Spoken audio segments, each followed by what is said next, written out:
তাকবীর। হয় নাই, এই আওয়াজে শিয়াল পালাবে না।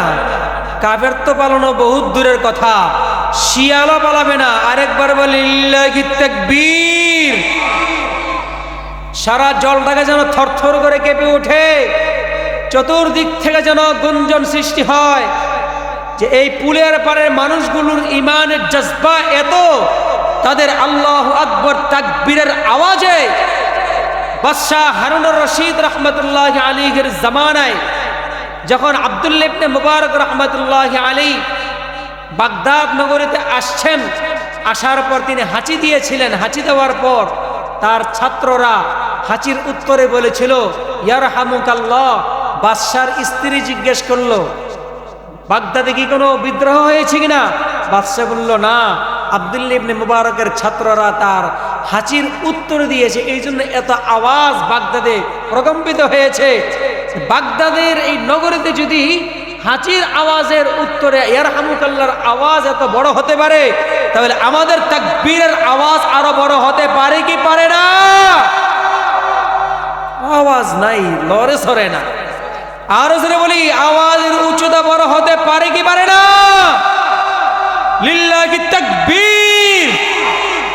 মাশাআল্লাহ, ওই সাইডের মনে হয় একটু শীতে ধরছে কোনা দিয়া, সব যুবকরা বসা কোনার মধ্যে, দেখছেন? মুরব্বীদের সাথে পারার ক্ষমতা যুবকদের নাই মনে হয়, ঠিক না? কি যুবক ভাই, আপনারা আমার সাথে আছেন তো? আলহামদুলিল্লাহ। তাহলে আরেকবার, শেষবার, শেষ ভালো যার সব ভালো, লিল্লাহি তাকবীর। মাশাআল্লাহ। দোস্ত হাজরিন, আমি আপনাদের সামনে সূরাতুল জুমআ থেকে একখানা আয়াতে কারিমা তেলাওয়াত করেছি এবং হযরত আবু হুরায়রা রাদিয়াল্লাহু তাআলা আনহু থেকে বর্ণিত নবী আলাইহিস সালামের অসংখ্য হাদিসের ভান্ডার থেকে একটি হাদিসের টুকরা তেলাওয়াত করেছি। যদি আল্লাহ রাব্বুল আলামিন তৌফিক দান করেন, তাহলে কিছু আলোচনা নিজের আমলের জন্য করার চেষ্টা করবে ইনশাআল্লাহ। তা আবু হুরায়রা রাদিয়াল্লাহু তাআলা আনহু বিখ্যাত সাহাবী, একদিন তিনি নবীজির দরবারে কাঁদতে কাঁদতে আসলেন। কিছু বাচ্চা বলাবান আসে না, কাঁদতে কাঁদতে আসলেন।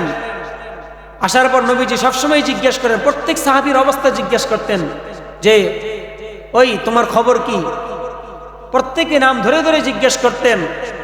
আবু হুরায়রা রাদিয়াল্লাহু তাআলা আনহুকে সেদিন জিজ্ঞেস করলেন, আবু হুরায়রা তুমি কাঁদো কেন? কেন তুমি কাঁদতেছো? আবু হুরায়রা বললেন, ইয়া রাসূলুল্লাহ, বলার ভাষা নাই। কেন কাঁদতেছি বলার কি নেই কোনো ভাষা? প্রতিদিন আমার মা কাফের, আমার মা প্রতিদিন আমাকে গালি দেয় আমি ইসলাম গ্রহণ করার কারণে। কিসের কারণে? আমি মুসলমান হয়েছি, এটা হলো আমার মার সামনে অপরাধ। আমার মা আমাকে গালি দেয়, আমার বন্ধু বান্ধবদের গালি দেয়, আমার শরীরে খারাপ লাগে না, আমার কষ্ট লাগে না, মন ভাঙে না। কিন্তু ইয়া রাসূলুল্লাহ, আজকে যখন ঘর থেকে বের হওয়ার সময় কাছাকাছি চলে আসলো, আমাকে তো গালি দিছেই নবীজি, আমাকে তো গালি দিয়ে শেষ হয় নাই, এমন নির্লজ্জ ভাষায় আপনাকে আজকে আমার মা গালি দিয়েছে, সেটা আমি কোনোভাবেই ধৈর্য ধরতে পারছি না।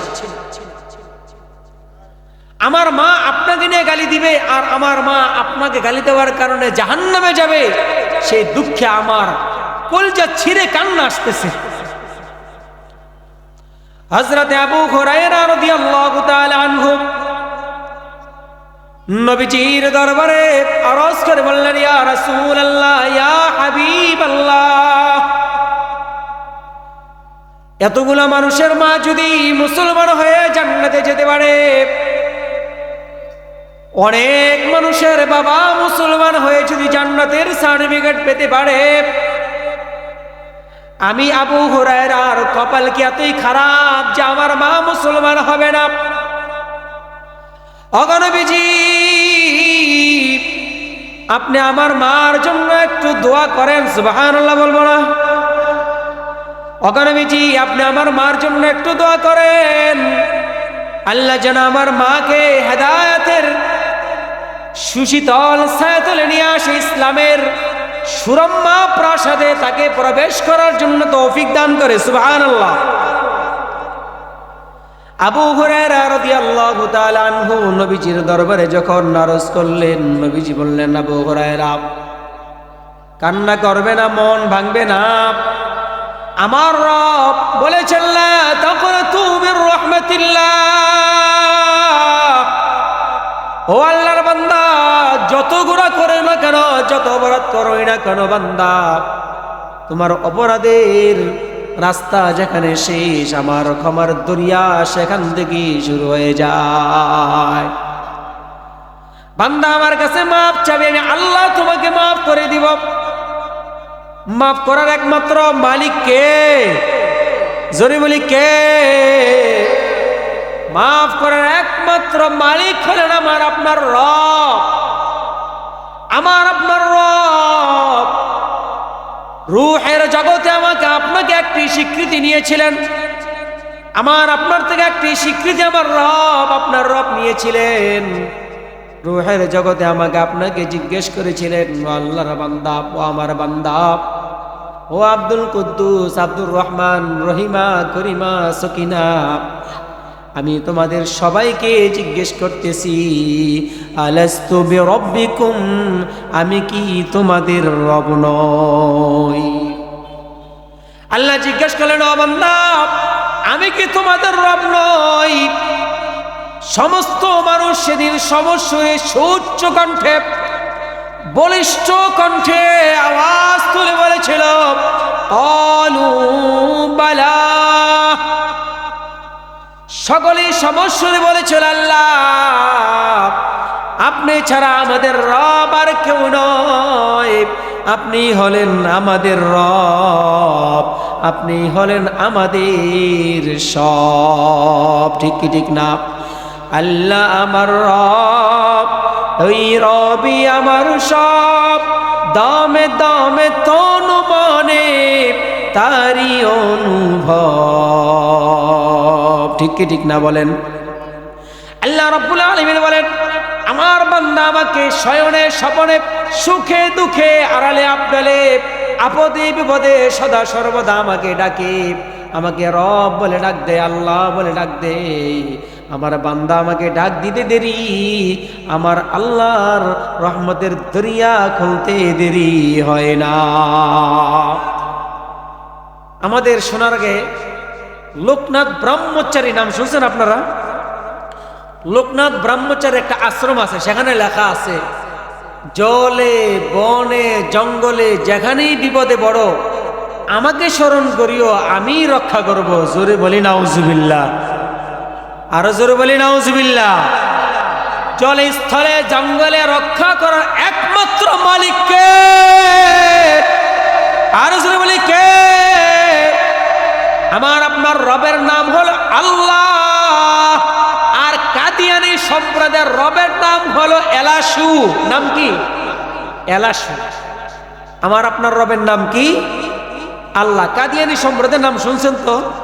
আহমদিয়া মুসলিম জামাত যাদেরকে বলা হয়, অভিশপ্ত কাদিয়ানী গোলাম মাহমদ, তার নাম ছিল সিন্ধি। না মনে আছে? একটু উত্তর দিবেন বাবাজিরা, দয়া করে একটু উত্তর দিবেন। কার কাছে দোয়া করতে বলেছিলেন? জোরে বলি, কার কাছে? রাগ করছেন আপনারা? ছেড়ে দিই, ছেড়ে দিব না বলবো? আল্লাহর কাছে দোয়া করতে বলছেন। কাকে বলছেন দোয়া করতে? নবীজিকে, বিশ্ব মানব, বিশ্ব সম্রাট। নবীজির চরিত্র কি কাদিয়ানির মতন ছিল? নাউজুবিল্লাহ। কাদিয়ানি উলঙ্গ নারী নিয়ে ঘুমাইতো, 6 জন উলঙ্গ নারীর সাথে রাত্র যাপন করতো। নাউজুবিল্লাহ বলি। উলঙ্গ নারীরা তার সামনে গোসল করত, মদ্যপ ছিল, মদ পান করে বেহুশের রাস্তা পড়ে থাকতো। অভিশপ্ত কাদিয়ানি, খবিস আবখাসু মিনাল খিনজির, শুকরের থেকে নিকৃষ্ট। কাদিয়ানির চরিত্র ছিল শুকরের থেকে নিকৃষ্ট। কাদিয়ানির চরিত্র ছিল নাইট ক্লাবে ঘুমানেওয়ালা। আর আমার আপনার নবীর চরিত্র হলো ওয়া ইন্নাকা লাআলা খুলুকিন আযীম। আল্লাহ বলেন, নবীরে আমি আপনাকে এত বড় চরিত্র দান করেছি, জগতে আর কোন মানবের চরিত্র এত উৎকৃষ্ট হিসেবে তৈরি করে নাই। সুবহানাল্লাহ। আমার আপনার নবীর চরিত্র ওয়া ইন্নাকা লাআলা খুলুকিন আযীম। আমার আপনার নবীর অনুসরণ করলে ঠিকানা কোথায় হবে বলেন তো? কোথায় হবে? জান্নাতে। লাকাদ কানা লাকুম ফি রাসূলিল্লাহি উসওয়াতুন হাসানাহ।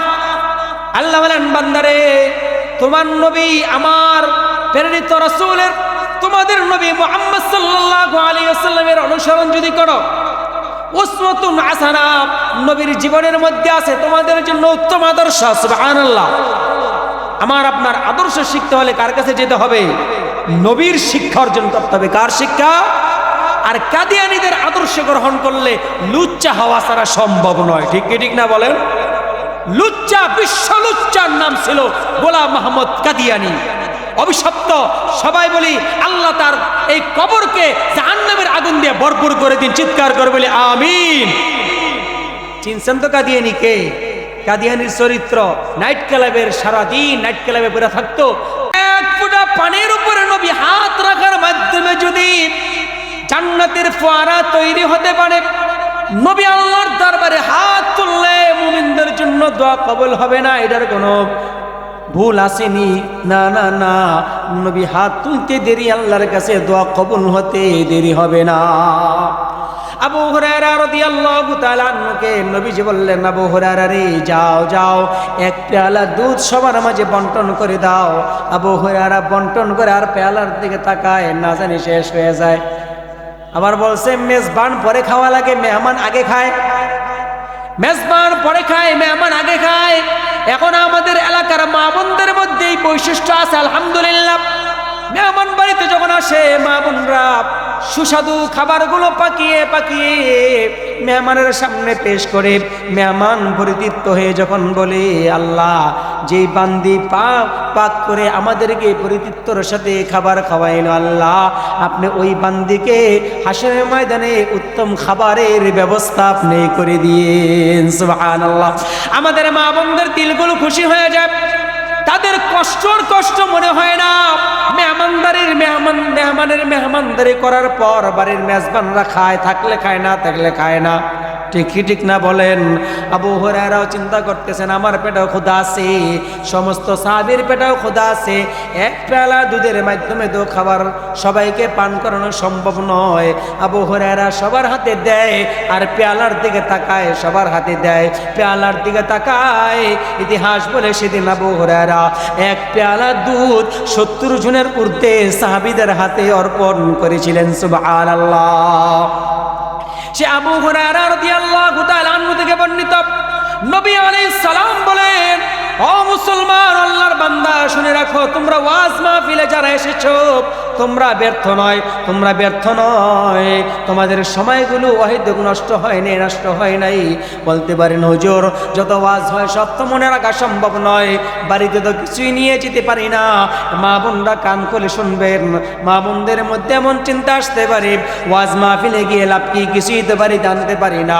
আবু হুরায়রা রাদিয়াল্লাহু তাআলা আনহু থেকে বর্ণিত, নবী আলাইহিস সালাম বলেন, মুত্তাফাক আলাইহি হাদিস, বুখারী তো আসছে, মুসলিম আসছে, নবী আলাইহিস সালাম বলেন, হাফাতহুমুল মালাইকা, যখন কোনো এলাকায় দ্বীনি মাহফিলগুলো প্রতিষ্ঠিত হয়, দ্বীনি মাহফিল চলতে থাকে, দ্বীনি মাহফিলের আয়োজন হয়, মানুষগুলো যখন সেখানে জড়ো হয়, নবী বলেন, হাফাতহুমুল মালাইকা, সর্বপ্রথম ফেরেশতারা তাদেরকে বেষ্টন করে ফেলেন, রহমতের পাখার মাধ্যমে, নূরের পাখার মাধ্যমে বেষ্টন করে ফেলেন।